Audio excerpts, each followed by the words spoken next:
সবাই বানি ভাই এদিকে আনছে ভাই। ও রাজাক বানি কোনা গেছেন আপনি? ভাই ওনাকে বলতে এক জায়গায় গিয়েছিলাম রোল বাইরে কইছিলাম একটা বিষয় কথা। অনেকদিন হয়ে গেছে, 1 লাখ দিছি।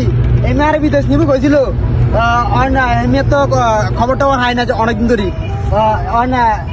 কি অবস্থা আমি কি হাল অবস্থা?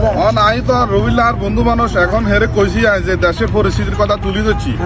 এখন রবিল বালা মানুষ এনে আঙুল কোনো সময় ইয়ে করে না, যতটুকু চেষ্টা করছে ততটুকু মানে হেল্প করালাই, মানে চেষ্টা করালাই যে এই চেষ্টাটা করছে যে হেল্প যতটুকু পর্যন্ত তার সাহায্য আছে ততটুকু পর্যন্ত হেল্প করছে। আচ্ছা এখন আমিও কইছি অন চাই না কিতা করে অন আনে যান কইছেন অবশ্যই একটা পয়সা লইব ইয়ার রান্নার হর আর তো পয়সা লই ধরে। আচ্ছা ঠিক আছে। আচ্ছা শুনছি তো রবিল দেশ আছে। আচ্ছা আনা আনেন তাই রবিলের লোক কথা কই চাই রবিল কি কয় তাহলে যদি একটা সলিউশন দেয় তাহলে আমরা অবশ্যই এটার একটা সলিউশন আই বুঝিনি, টেনশন করিয়েন না। আচ্ছা ঠিক আছে ভাই।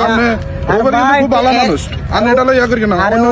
আরে আপনি কোন ওগা লাগতে আমি কিতা মনে করেন এটা ঠিক আছে তো আনের লাইটে বহুত কিছু কিন্তু কন গিয়া এত চেষ্টা করবো যে রাজাক ভাইয়ের মতন একটা গরিব মানুষ বা আমার মতন একটা গরিব মানুষ যে আটা বিলা যান যাই করিগুলো খাইতে পারি এটা লাগে কোনো সিটারি বাট ফারি করতো না।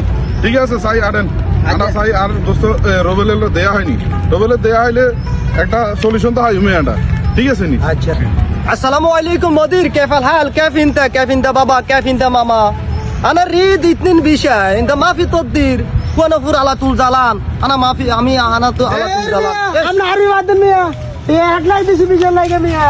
আমরা আরবি মারা দেবেন না। কি রে বন্ধু? কি অবস্থা সবাই?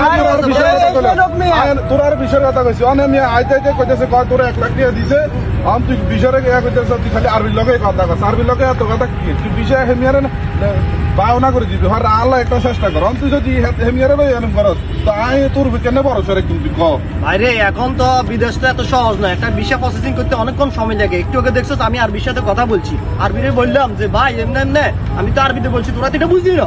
আরবিতে কি বলছি তোরা যদি এটা বুঝলি তাহলে আমার এই প্রশ্নটা দরকার নাই, দরকার নাই। চেষ্টা করতাম আমি কি বলি এখন শুন, তোদের বিষয়ের ব্যাপারে আমি কথা বলছি ইনশাআল্লাহ বিষয় হয়ে যাবে কই, কিন্তু একটু কষ্টের কাম, কষ্ট করে যদি থাকতে পারস অনুদানের বিষয় হয়ে যাবে কই ইনশাআল্লাহ দোয়া কর। ঠিক আছে ঠিক আছে ওকে ঠিক আছে ভাই, ঠিক আছে কথা কিন্তু বরখারাপ করেন না। না না ভাই, এবার বরখারাপ করলে কিন্তু খবর আছে কিন্তু। ওকে ভাই ঠিক আছে, আমি আর বিষয় বিদেশে এত কষ্ট রুবিল আর আগে কইছিল যে কষ্ট হইব, এত কষ্ট সহ্য না বাইরের মধ্যে জ্বালা যন্ত্রণা সহ্য না। আজ যে আর বাবা কই মায়ের কাজ করতে না এমনি করক কই আর বিদেশ ভাল লাগে না। আরে না ভাই আমরা জান কি সমস্যা নাই যাইতেন না, কারণ নাই রোল ভাই আগে কইছিল এরকম বহুত কষ্টের কাম, তবে কষ্ট কাম সহ্য করতে যদি না হারি তাহলে আর ফ্যামিলিটা একবারে গরিব একবারে অসহায়, এই ফ্যামিলিটা চলায় না, মানে কুদরত থাকতো না। আর মেন কথা হলো যত কষ্ট হোক করতে হবে কাম, কাম সাইডটা নয় আই আর ফ্যামিলি বড় করার লাগবো এবং হোল আইন যেটি আছে সেটি মানুষ করতে হবে। আমরা যাই লাগে জানকি ভাই আয় যাইতেন না, রোল ভাই আগে কইছিল বহুত কষ্টের কাম। এলো বাস্তবতা, এটাই মেনে নিতে হবে যে বিদেশ জেলে আপনারা ধৈর্যের সাথে কাজ করতে হবে, যে এই কাজের পরে দেখা যাচ্ছে আপনি আরো সুফল পেতে পারেন। তাই এই কারণে ধৈর্যের কোনো বাদ ভাঙা যাবে না, ধৈর্য ধরে কাজ করতে হবে। এটাই মানে সবার উদ্দেশ্যে আমি এই বার্তা দিলাম। ধৈর্য ধরলে মানুষ সফল হয়, যে কোনো কাম ধৈর্য ছাড়া কোনোদিন কেউ সফল হতে পারে না। আমি সফল হয়েছি আলহামদুলিল্লাহ।